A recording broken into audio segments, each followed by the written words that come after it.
Għaddew kważi 10 tiem u sal-lum il-ġurnata Net News għadu mingħajr kopja tal-kuntratt tax-xogħol ta' Kert Farrugia.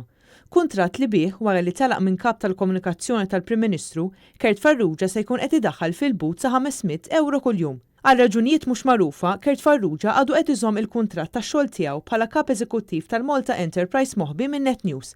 Wara li l-ġimgħa l-oħra tlabna b'mod formali sabiex ningħataw kopja tal-kuntratt tax-xogħol tiegħu, sissa dan il-kuntratt għadu qed jinżamm mistur minkejja li t-talba tagħna saret skont il-Freedom of Information Act u minkejja li midja oħra ingħatat dan il-kuntratt.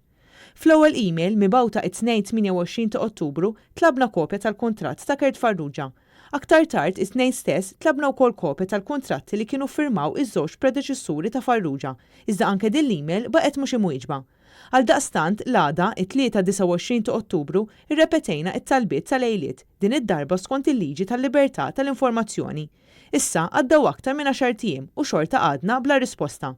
Mistoqsi minn dan l-istazzjon dwar pakkett finanzjarju ta' Kert Farrugia, il-Ministru Ian Borg din il-ġimgħa baqa' jiddefendi lil ħabib ta' Muscat. Bl-uniku ħaġa li kien kapaċi jgħid huwa li jifraħlu għax-xogħol li qed iwettaq. U jiena m'għandi xejn iżjed xi nżid ħlief illi nifraħ. Ġifieri komdu bil-pakkett. Farrugia tax-xogħol li qed jagħmel u nawguralu aktar suċċess biex ikompli jġib iżjed investiment lejn pajjiżna. L-eks kap tal-komunikazzjoni ta' Joseph Muscat se jkun qed jaqla sa massimu ta' 500 euro kuljum bħala kap eżekuttiv ta' Malta Enterprise.